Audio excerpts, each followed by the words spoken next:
이번에 한 3년 만에 한국을 방문하게 됐는데 한국 방문하면서 그간 크게 변한 것은 없었어요. 근데 한 가지 눈에 띄는 것은 저는 주로 전철을 타고 다녔는데 전철을 타서 보니까 옛날에는 한 3년 전만 하더라도 사람들이 스마트폰보다는 일반 폰을 많이 사용했었는데 지금 전부 스마트폰을 가지고 앉으나 서나 그것만 보고 있어요. 전부 다 사람들이. 제가 한 15년, 16년 전에 이민 올 때만 하더라도 그때는 사람들이 전철을 타면 전부 신문을 봤습니다. 그리고 어떤 사람들은 이제 책을 보고, 지금은 신문을 읽는 사람이 아무도 없어요. 전철에 신문을 얹어 올려놓는 그 선반 자체가 없어졌더라고요. 보니까. 그래서 신문 읽는 사람도 없고 책 읽는 사람도 거의 없고 전부 스마트폰 보고 게임하고 카톡을 많이 하더라고요. 보니까 전부 다. 그래서 이런 현상이 한국 교회에는 기회이면서도 도전이라고 합니다. 도전이 되는 이유는 사람들이 옛날에는 이 전도하기 위해서 전도지를 나눠주면은 그나마 그 전도지를 받고 읽어보기도 했는데 지금 전부 스마트폰을 들여다보고 있으니까 전도지 자체를 줄 수가 없는 거예요. 그래서 전통적으로 하는 전도 방식이 먹혀 들어가지를 않는다고 합니다. 반면에 기회가 되는 것은 왜 기회가 되느냐? 사람들이 전부 골방에 들어가지고 컴퓨터 앞에 앉아있고 스마트폰만 보다 보니까 이런 인간관계가 해쳐지고 파괴가 되면서 그 깊은 외로움과 고독감을 느낀다라는 거예요. 그래서 사람들이 추구하고 갈구하게 되는 것이 진실한 인간관계를 원한다는 것입니다. 근데 이 세상에서 가장 진실한 인간관계가 있는 곳이 어딜까요? 그것이 바로 교회라는 것입니다. 교회 중에서도 교회 소그룹, 우리 울린 가족처럼 교회 소그룹으로 2가정, 3가정 모여가지고 진실하게 자기를 고백하고 진실하게 자기의 사랑을 나눌 수 있는 그런 공간을 찾는다라는 것입니다. 그래서 한국에서도 이렇게 우리 울린 가족처럼 셀로 소그룹을 하는 교회들이 크게 성장을 하고 있다고 제가 그렇게 듣고 왔습니다. 우리가 잘 아는, 여러분 잘 아실런가 모르겠는데 저명한 종교 철학자 중에 마틴 부버라는 사람이 있습니다. 공부를 해보면 아주 유명하신 분입니다. 마틴 부버라는 사람이 있는데 마틴 부버가 했던 말 중에, 잘 알려진 말 중에 이런 말이 있습니다. 인간은 그것 없이는 살 수가 없다. 하지만 그것만으로 살아가는 사람은 이미 인간이 아니다. 이게 무슨 말인가? 인간은 그것 없이는 살 수 없다. 우리가 무엇이 없으면 살 수가 없습니까? 우리 인간은 2가지가 없으면 살 수 없는 거예요. 첫째는 우리 인간에게는 물질이 없으면 살 수가 없습니다. 먹을 것이 있고 입을 것이 있고 거할 집이 있어야 살아갈 수 있는 것입니다. 또한 인간에게 있어서 없으면 안 될 것이 신념이고 사상입니다. 내가 신념과 사상을 가지고 이 땅을 살아가는 것입니다. 그래서 인간에게 없어서는 안 될 그것은 신념과 물질인 것입니다. 그런데 놀라운 것은 그 신념과 물질만 가지고 살아가는 사람은 이미 인간이기를 포기한 사람이라는 것입니다. 왜냐하면 인간에게 있어서는 물질과 신념 이외에 또다시 필요한 그 무엇인가가 있기 때문인 것입니다. 그러면 인간에게 있어서 물질과 신념 외에 꼭 필요한 그 무엇이 무엇일까요? 그것이 바로 인간과 인간 사이의 관계라는 것입니다. 관계. 결국 관계에 관한 이야기가 오늘 설교의 핵심적인 것입니다. 관계란 참 묘한 것이어서 모든 사람들, 그 많은 사람들 목소리 가운데서 나와 특별한 관계에 있는 사람의 목소리를 우리는 금방 분별해냅니다. 많고 많은 사람들의 발자국 소리 가운데서도 내 사랑하는 사람의 발자국 소리는 금방 캐치가 되고 분별이 됩니다. 사랑을 해보신 여러분들, 내가 무슨 말을 하시는지 다 이해하시겠죠? 여러분들? 사랑해보았을 때, 우리가 정말 사랑할 때 내 사랑하는 사람의 냄새는 멀리 있어도 우리가 알 수가 있어요. 내 사랑하는 사람의 목소리는 멀리서 세미하게 들려도 금방 캐치가 됩니다. 그렇죠? 내 사랑하는 사람의 발자국은 정말 희미하게 들려오는 것 같지만 금방 그 사람의 발자국이다 라고 우리는 알 수가 있는 것입니다. 그것이 관계인 것입니다. 그리고 그런 친밀한 관계가 우리들로 하여금 고립감으로부터, 소외감으로부터 보호해 주는 것입니다. 결국 성경이라는 것도 알고 보면은 소외감을 어떻게 우리가 극복할 것인가, 왜 소외가 생겼는가, 그리고 그 소외감을 어떻게 극복할 것인가 라는 것을 가르쳐주는 책이 바로 성경인 것입니다. 성경이 말하는 소외, 즉 고립감, 인간과 인간 사이에, 하나님과 인간 사이에 구별이 된 그 소외감의 설명은 두 가지로 크게 대별이 되고 있습니다. 첫 번째, 성경이 설명하는 소외는 수직적인 소외입니다. 하나님과 인간 사이에 소외된 관계, 멀어진 관계가 되었다라는 것입니다. 왜 그랬습니까? 창세기를 읽어보면 아담과 하와가 죄를 범함으로 인해서 그 죄가 하나님과 나 사이를 갈라놓고 멀어지게 하였다라는 것입니다. 그 죄 때문에 하나님과 나 사이에 소외감이 생겼다라는 것입니다. 그런데 그 소외감이 무엇으로 인해서 다시 가까워졌습니까? 우리 예수 그리스도의 십자가 보혈로, 그 피로 인해서 하나님과 내 사이가 다시 가까워졌다라고 설명하는 책이 바로 성경인 것입니다. 우리 다 같이 에베소서 2장 12절과 13절을 우리가 한 목소리로 읽어보겠습니다. 시작. 그때 너희는 그리스도 밖에 있었고 이스라엘 나라 밖의 사람이라. 약속의 언약들에 대하여는 외인이요 세상에서 소망이 없고 하나님도 없는 자이더니 이제는 전에 멀리 있던 너희가 그리스도 예수 안에서 그리스도의 뭘로? 피로 가까워졌느니라. 놀라운 말씀입니다. 우리 복음을 잘 요약하고 있는 그런 말입니다. 우리는 예전에는 그리스도 밖에 있었고 세상에서 소망이 없었고 또한 하나님으로부터 외인이었던 자들이었다, 그런 말입니다. 그런데 우리 같은 사람들이, 그리스도 밖에 있었던 우리 같은 사람들이, 세상에 소망이 없었던 우리 같은 사람들이 그리스도의 피, 즉 예수님께서 십자가에서 흘리신 그 피로 인해서 다시 하나님과 가깝게 되었다라는 말입니다. 그것이 성경이 설명하고 있는 첫 번째 소외, 즉 수직적인 소외와 그 수직적인 소외를 제거하는 방법을 설명하고 있는 그런 구절입니다. 그럼 두 번째, 성경에서 설명하고 있는 소외, 즉 멀어짐의 관계는 인간과 인간 사이의 수평적 소외입니다.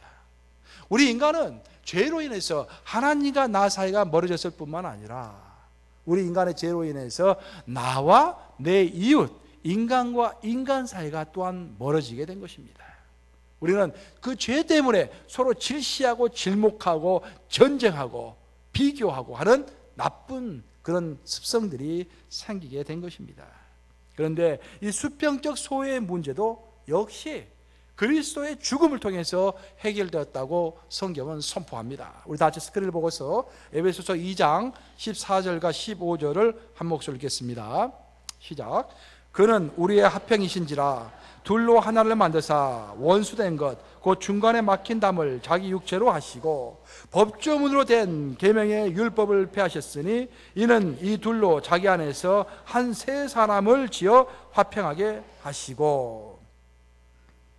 우리가 죄를 가지고 있을 때는 하나님과 나 사이가 멀어졌을 뿐만 아니라 나와 다른 사람 사이의 관계가 우리의 관계가 아니라 나와 너의 관계가 되었고 유대인과 이방인의 관계가 되어서 나와 너 사이에 담이 쌓아지고 이방인과 유대인 사이에 담이 쌓아져서 각각 남이 되었다라는 것입니다.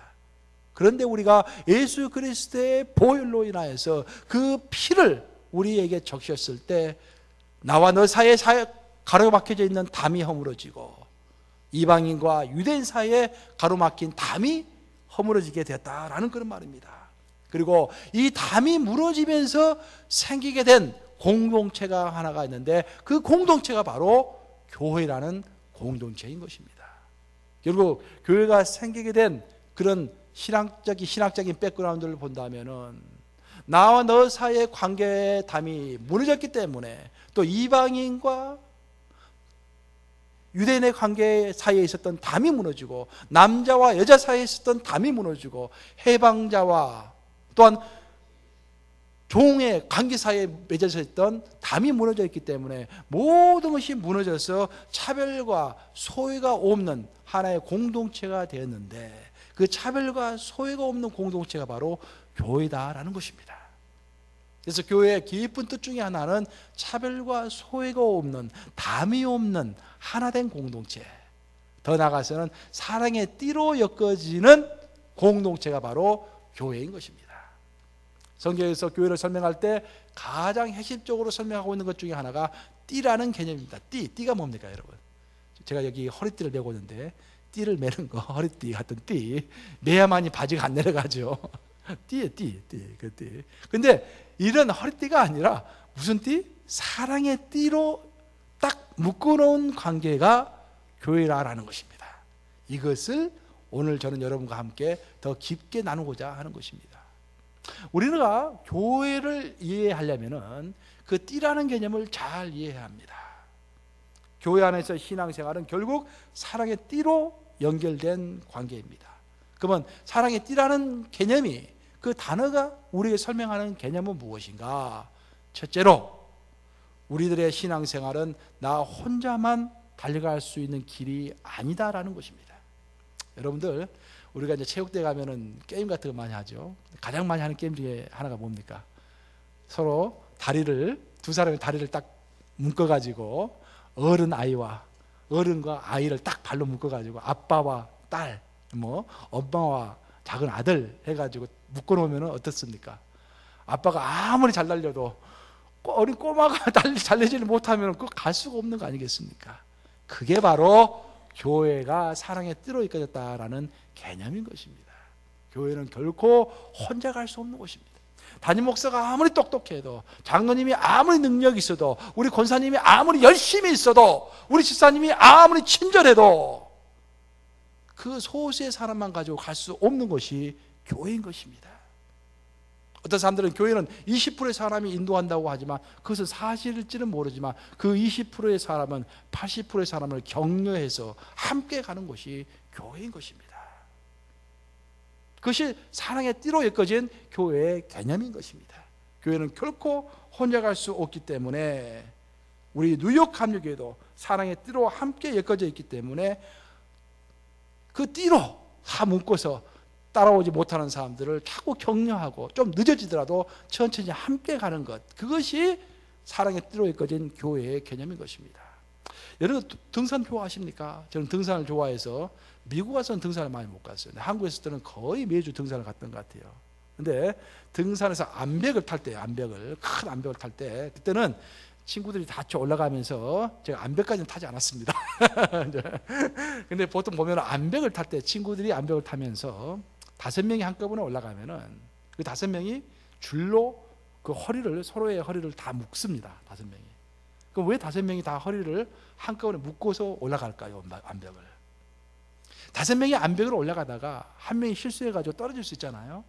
떨어지면은 나머지 4명은 어떻습니까? 나머지 4명은 붙어 있잖아요. 암벽에.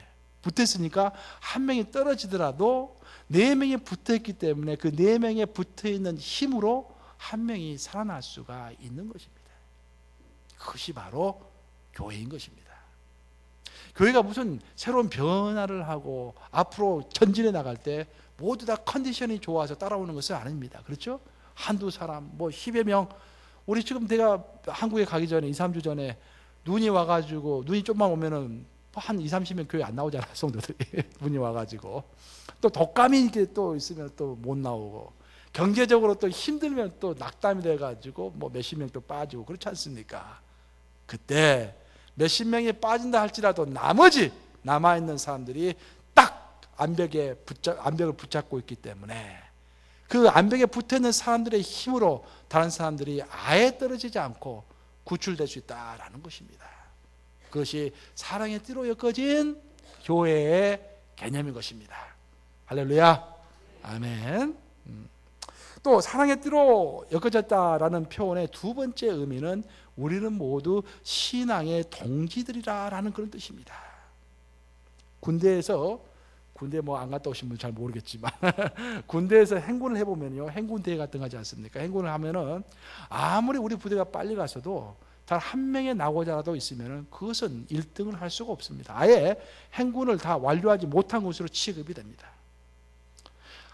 50명 소대원이 행군을 할 때 그 중에서 49명이 아주 튼튼해서 잘 달리지만 한 명이 제대로 따라가지 못하면 어떻게 해서든지 그 한 명을 끌어안고서 끝까지 같이 와야만이 그 행군이 끝이 나는 것입니다. 그것이 바로 동지의 관계입니다. 교회도 마찬가지입니다. 우리가 함께, 우리들은 예수님의 군사들인데, 우리의 예수님의 군사들이 행군을 해나갈 때 우리가 아무리 다 모든 사람들이 열심을 낸다 할지라도 한두 명이 뒤에 쳐져 있으면 그 한두 명을 기다려주고 함께 끝까지 가주는 것이 바로 교회에 있어서 동지의 관계라는 것입니다. 우리 하나님은 우리를 개인적으로 하나님의 자녀로 부르셨지만 동시에 우리를 공동체의 일원으로 부르셨습니다. 어떤 사람은 그렇게 이야기해요. 나는 하나님과 나 사이의 관계만 확실하면 된다. 이것은 50점짜리 답입니다. 50점짜리. 우리는 하나님과 나 사이의 관계가 확실해야 할 뿐만 아니라 나와 교회와의 관계, 즉 나와 공동체와의 관계가 확실해야 하는 것입니다. 그래서 십자가는 수직과 수평으로 이루어진 것입니다.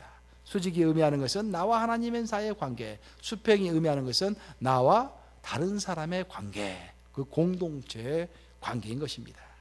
그래서 우리는 함께 그리스도의 몸인 뉴욕 감리교회를 이 험한 풍파가 몰아치고 있는 2013년도 겨울에도 함께 동기로서 앞으로 전진해 가고 있는 것입니다. 자, 우리 이제 이 시간에는 내 옆에 앉아있는 또 오른쪽 왼쪽 보시면서 김동지, 강동지, 박동지, 우리 함께 가는 동지입니다. 한번 나눠보시겠습니다. 옆에 있는 분들에게 한번 말해보세요. 우리는 동지입니다.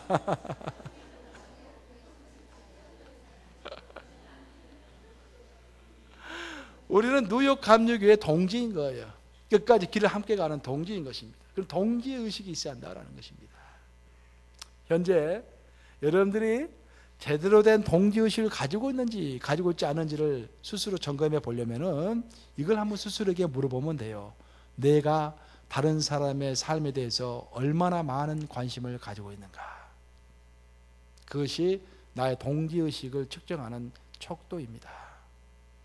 내가 만약에 다른 사람을 만나는 것, 또 다른 사람과 관계를 맺는 것 자체를 귀찮아하고 있다면 여러분들은 영적으로 늙어가고 있다는 증거입니다.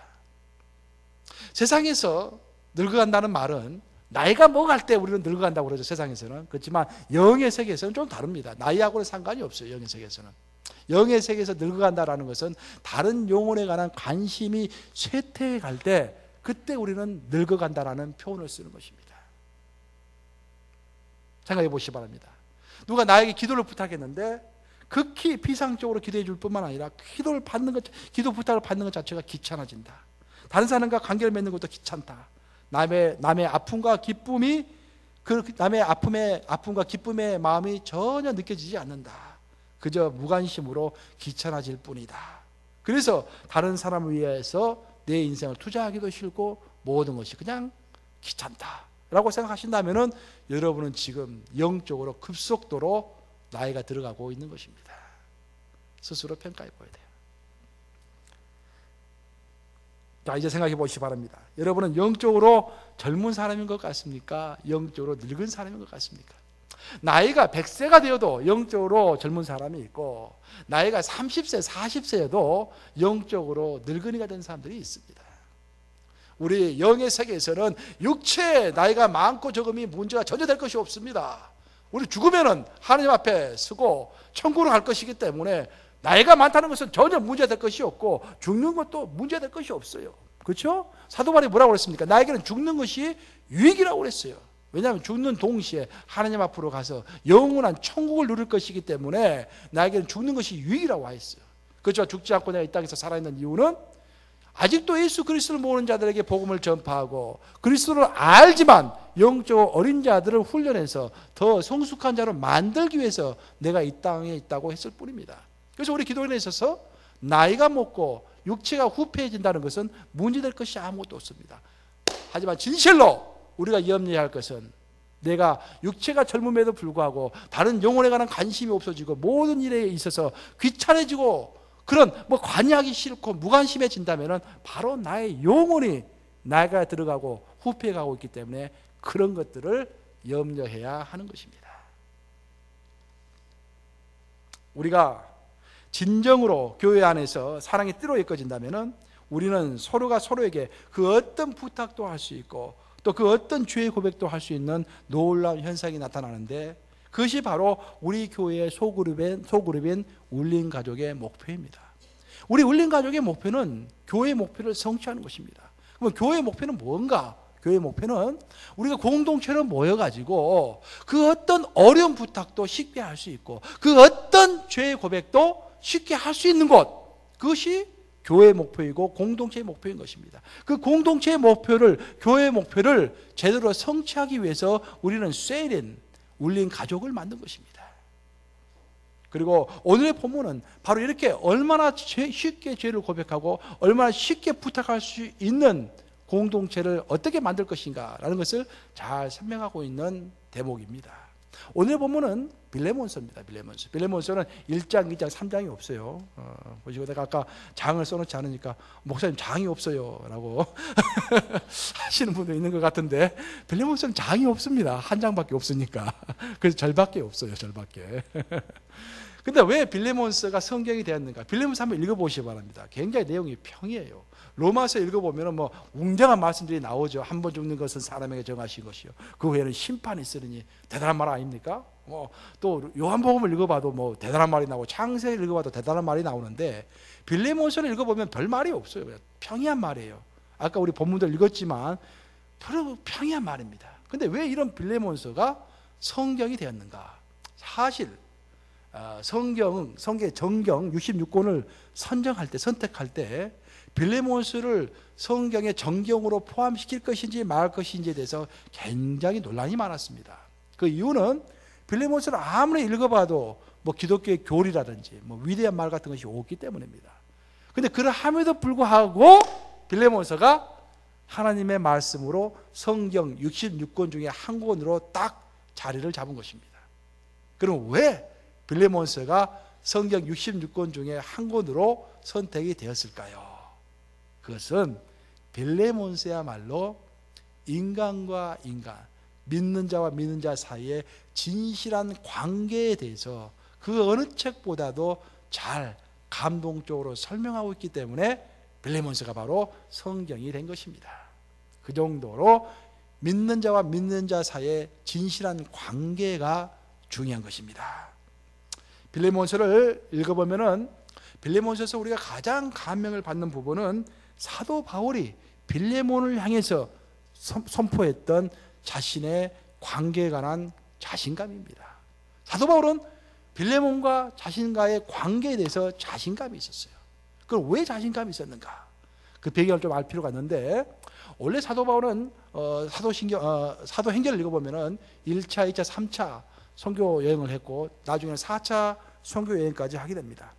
1차 선교 여행은 주로 이제 소아시아 지역을 돌았고, 2차 선교 여행은 마게도냐의 사람의 환상을 보고서 드로아 항구를 떠나서 이제 유럽으로 가게 되죠.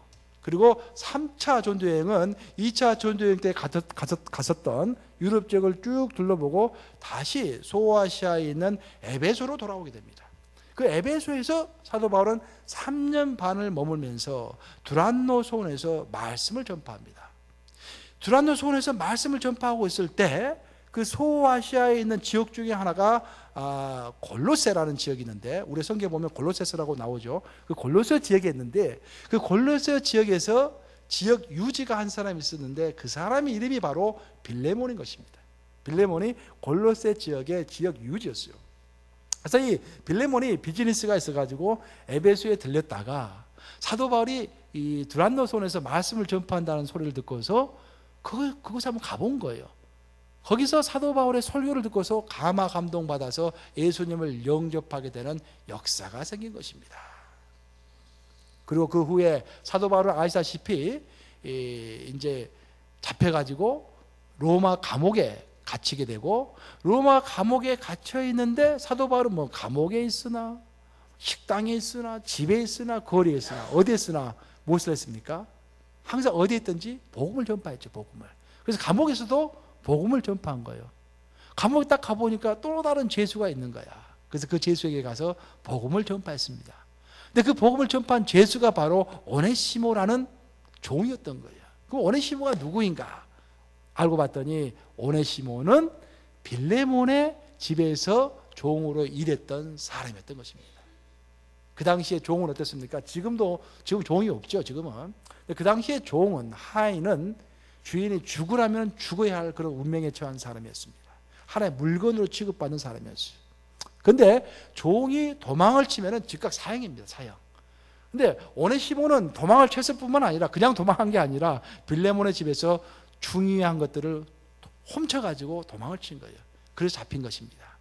그래서 이제 오네시모는 죽을 운명에 처했는데 죽어도 그냥 죽는 것이 아니라 극형에 처해서 들짐승에게 잡아 먹히든지 아니면 십자가에 못 박혀서 죽든지 하는 그런 극형에 처해서 죽을 수밖에 없는 운명이었던 것입니다.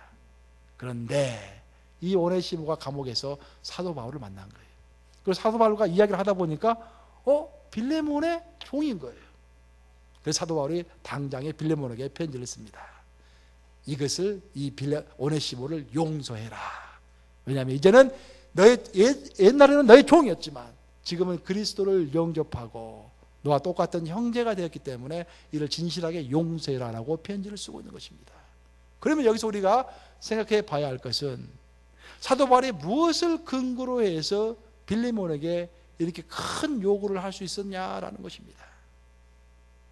우리가 어떤 큰 부탁을 다른 사람에게 할 때 그 사람과 나 사이에 무슨 특별한 관계가 있어야만이 무슨 큰 부탁을 할 수 있는 거 아니겠습니까? 그렇죠? 그러면 사도 바울과 빌레몬 사이에는 어떤 특별한 관계가 있는 것입니까? 사도 바울과 빌레몬 사이에는 복음을 매개체로 한 특별한 영적인 관계였다라는 것입니다. 사도 바울은 빌레몬에게 복음을 전파해 준 사람이었습니다. 그리고 사도 바울이 생각하기에 복음이야말로 인간이 가질 수 있는 것 중에서 가장 귀중한 것이기 때문에 복음이야말로 한 사람의 영혼을 살리기도 하고 죽이기도 하는 것이기 때문에 그 귀한 복음을 나는 너에게 전파했기 때문에 너는 그 대가로서 나의 요구를 들어주라 라고 부탁할 수 있었다라는 것입니다. 여러분, 이것이 바로 기독인들 사이의 관계의 모범입니다. 우리는 복음으로 인해서 예수 그리스도의 그 귀하신 십자가의 보혈을 매개체로 해서 맺어진 뉴욕 감리교회 공동체의 이론들입니다. 그래서 우리는 서로가 서로에 대해서 그 어떤 어려운 부탁도 할 수가 있는 관계인 것입니다. 어떤 사람들 그런 이야기를 해요. 아니, 세상에서 할 수 있는 그런 부탁들을 어떻게 교회에서 할 수 있느냐? 그것은 성서적인 발언이 아닙니다. 성경에서 사도 바울과 빌레몬 이 두 관계가 보여주고 있는 모범은 우리는 그리스도 안에서 서로 믿는 형제 자매끼리 그 어떤 부탁도 할 수 있는 관계다라는 겁니다. 그래서 그런 관계가 우리 교회에서 이루어져야 할 줄로 믿습니다. 어떤 형제가 어려움에 처해 있고 경제적인 궁핍에 처해 있을 때 말로 기도만 하는 것이 아니라 물질로 도와줘야 하는 것입니다. 또 나에게 큰 어려움이 있을 때 주저주저 하지 말고 정말 그 복음의 관계로 맺어진 관계이기 때문에 쉽게 내 형제 자매에게 가서 내가 이렇게 어려운 상태에 있다, 나를 위해서 진심으로 기도해 주고 나에게 도움을 달라고 부탁할 수 있는 관계가 되어야 한다라는 것입니다. 빌레몬서에 보면은 첫 번째로 우리에게 주는 모범의 관계는 사도 바울과 빌레몬의 관계지만 두 번째로 보여주고 있는 관계는 사도 바울과 오네시모의 관계입니다. 사도 바울과 오네시모의 관계에서 우리가 얻을 수 있는 교훈은 뭐냐면은 솔직한 고백입니다. 오네시모는 큰 죄를 지은 사람입니다. 근데 그 큰 죄를 솔직하게 사도 바울에게 고백한 것입니다. 그리고 사도 바울은 그 고백을 들었을 때 그를 꾸짖고 징계하기보다는 그를 그리스도 안에서 용서하고 그 다시 한번 회복될 수 있도록 적극적으로 나섰던 것입니다. 이것이 바로 뉴욕 감리교회 공동체 안에서 이루어져야 할 관계인 것을 확신합니다. 우리는 그 어떤 큰 고백이라 할지라도 그 어떤 큰 죄라고 할지라도 우리 공동체 안에서 서로 나눌 수 있는 그런 관계가 되어야 합니다. 물론 아직까지는 그런 관계가 되지 못하고 있죠. 하지만 그런 관계를 향해서 계속해서 앞으로 전진해 가야 하는 것입니다. 우리는 끊임없이 신뢰관계를 쌓아야 돼요. 끊임없이 복음 안에서 하나가 돼야 돼요. 끊임없이 그리스도의 보혈에 능력 안에서 서로가 일치감을 느껴야 합니다. 그러므로 인해서 오네시모가 자기의 큰 치부와 큰 죄를 사도 바울 앞에서 고백했듯이 우리도 그 어떤 죄가 있다 할지라도 우리의 울린 가족 모임에서 서로 죄를 고백하고 서로를 용서하고 치근히 여기고 가엾이 여기고 그를 위해서 기도해 줄 수 있는 그런 관계가 되어야 한다, 그런 말입니다. 이제 말씀을 마치려고 합니다. 싱가포르에 가면은 새들만 모여있는 그런 공원이 있습니다. 새들만. 근데 보통 이제 새들만 모아놓은 공원이 싱가포르에만 있는 게 아니라 전 세계적으로 몇 개가 있는데, 보통 이제 새들만 모아놓은 그런 공원에 가보면은 새들이 이제 도망하지 못하도록 그 하늘 위에다가 크게 이제 그물을 이렇게 달아놓죠. 그래야만 이 새들이 도망을 갈 수가 없기 때문에. 근데 싱가포르의 새 공원에 가면은 이 그물이 없습니다. 그물이. 그래서 참 이상해요. 새들이 다 도망을 가버릴 건데 왜 그물을 쳐놓지 않았을까? 더 이상한 것은 그물을 쳐놓지 않았음에도 불구하고 도망치는 새는 한 명도 없다라는 것입니다. 그 왜 도망치지 않은 것인가? 그 이유는 새들은 날아서 탈출을 하고 싶지만 사육사들이 새들의 꼬리를 다 빼버린 것입니다. 옆에 날개는 있지만 날 때 방향을 잡아주는 꼬리가 없기 때문에 새들은 날아도 위로 펄쩍펄쩍 뛰기만 하고 위로 나르기만 하지 앞으로 전진할 수가 없는 것입니다. 마찬가지로 방향을 상실한 교회는 앞뒤 상하로 요동은 있지만 절대로 앞으로 나아갈 수가 없습니다. 그러면 교회가 나아가야 할 방향은 무엇입니까? 어떤 방향타를 가지고서 앞으로 나가야 합니까? 여러분, 교회가 나아가야 할 방향은 무엇보다도 진실한 관계입니다. 진실한 관계는 첫 번째는 하나님과 나 사이가 진실한 관계에 있어야 합니다. 내가 나를 진실하게 찾으라, 그럼 내가 너에게 가까이 가리라. 그리스도를 가까이 하라, 그럼 그리스도께서 너에게 가까이 하실 것이라.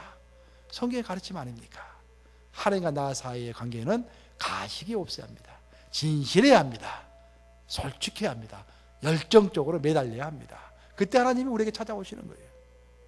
그리고 두 번째로 진실한 관계는 나와 내 이웃과의 관계입니다. 나와 내 이웃과의 관계에 있어서도 진실한 관계가 되어야 합니다. 사도 바울과 오네시모의 관계처럼 죄를 고백할 수 있는 관계, 사도 바울과 빌레몬의 관계처럼 내가 그 어떤 어려운 것도 부탁할 수 있는 관계, 그런 관계가 되어야 하는 것입니다. 그리고 세 번째로 진실한 관계는 나와 세상 사이의 관계에 있어서도 진실한 관계가 되어야 합니다. 나는 그 세상의 불의에 눈을 감지 않는 정의의 사람이 되어서 정말 세상과의 관계를 맺을 때 그 어떤 잘못된 것이 있거들랑 그리스도의 정신으로 그것을 수정하고 교정하고 저항하고 따지고, 그래서 이 세상 모든 관점이 그리스도의 관점이 되고 그리스도의 가치, 밸류가 될 수 있도록 노력하는 것이 바로 세상과 나 사이의 진실한 관계를 맺는 방법인 것입니다. 오늘 저는 설교의 제목을 교회, 진정한 만남과 고백이 있는 곳이라고 결정했습니다. 교회는 단지 형식으로만 우리가 만나는 것이 아니라 영으로, 마음으로, 또 진정으로 만나는 곳이 바로 교회가 되어야 한다라는 의미에서 교회, 진실한 만남과 고백이 있는 곳이라고 설교 제목을 정한 것입니다. 하지만 우리가 꼭 기억해야 할 것은 진정한 관계와 진정한 만남은 우리의 노력을 통해서 이루어진다라는 것입니다. 흔히 사람들은 이렇게 말을 합니다. 교회는 인간을 거룩하게 만든다. 맞습니까, 여러분? 맞는 것 같지만 사실은 그 반대입니다. 교회는 인간이 거룩해지는 방법만을 가르쳐 주는 곳이지 이미 거룩한 곳은 아닙니다. 교회는 성과 속이 함께 가는 어지러운 곳입니다. 그래서 내가 교회만 가기만 하면은 교회는 거룩하기 때문에 내가 교회에 속하면 나도 자동적으로 거룩해질 것이다 라고 생각하는 것은 나비스한 생각인 것입니다. 반대로 인간이 교회에서 가르쳐주는 거룩해지는 방법을 받아들이고 그것을 행할 때만이 나로 인해서 교회가 거룩해지는 것입니다. 다시 말하면 교회가 거룩해지기 때문에 내가 자동적으로 거룩해지는 것이 아니라 내가 거룩해질 때 교회가 나로 인해서 거룩해진다라는 말입니다. 마찬가지로 사람들이 가지는 또 치명적인 오해는 교회에 오면은 진실한 인간들을 찾을 수 있고 또 진실한 인간관계를 맺을 수 있다라고 막연히 기대하는 것입니다. 하지만 사실은 내가 먼저 진실한 인간이 되기로 작정할 때만 주위 사람들의 진실한 마음이 느껴지기 시작하는 것입니다. 내가 마음을 문을 열지 않고 내가 진실해지려고 하지 않는데 교회가 진실한 사람들이 가득 차서 나를 진실하게 해주는 것이 아니다라는 것입니다. 내가 진실하게 되려고 노력할 때만이 다른 사람의 진정한 마음이 느껴지기 시작하는 것입니다. 이 말씀 명심하심으로 내가 먼저 진실한 관계를 열망하며 형제 자매들 앞에서 진정한 나눔과 진정한 죄의 고백을 함으로 진실한 사랑의 관계를 전연시키는 여러분들이 다 되시기를 우리 주님의 이름으로 축복합니다. 기도하시겠습니다. 살으신 주님, 주님께서는 이 땅에 오셔서 십자가에 못이 박혀 돌아가시면서 그 귀한 보혈을 흘리심으로 그 보혈의 능력으로 우리와 우리 사이에 맺어져 있던 관계를 허물으시고 종과 자유자 사이에 있었던 담도 허물으시고 또한 주인과 종 사이에 있었던 담도 허물으시고 또 이방인과 유대인 사이에 있었던 담도 허물으셨지만 우리는 아직까지도 다시 무너진 담을 쌓으면서 회복하지 못하는 인간관계를 가질 때가 참으로 많은 것을 주 앞에 고백합니다. 주님, 우리로 하여금 정말 용감하게 하시고 진실하게 하셔서 아버지, 사도 바울과 빌레몬 사이에 맺었던 관계, 사도 바울과 오네시모 사이에 있었던 그런 진정한 죄의 고백의 관계가 우리 사이에도 있게 하여 주시옵소서. 우리가 사도 바울의 본을 받아서 그 어떤 어려운 부탁이라 할지라도 서로가 쉽게 할 수 있는 그런 공동체가 되게 하시고, 우리가 또 오네시모의 모범을 받아서 그 어떤 죄라고 할지라도 그리스도 안에서 동지된 형제자매 앞에서 내 죄를 고백하고 용서받고 또한 서로가 격려하고 위로하는 그런 공동체를 이루게 하여 주시옵소서. 그래서 우리 주님께서 정말 삼위일체 하나님께서 친밀한 관계를 맺으셨던 것처럼 우리 뉴욕 감리교회 이 공동체 안에도 참으로 깊이 있는 그런 진실한 관계가 이루어지는 역사 있게 하여 주시옵소서. 이 시간 계속해서 우리 치우기도 합니다. 여러분들 지난 일주일 동안 생활하시면서 육체의 질병 얻으셨으면 그 부에 손 얹으시기 바랍니다.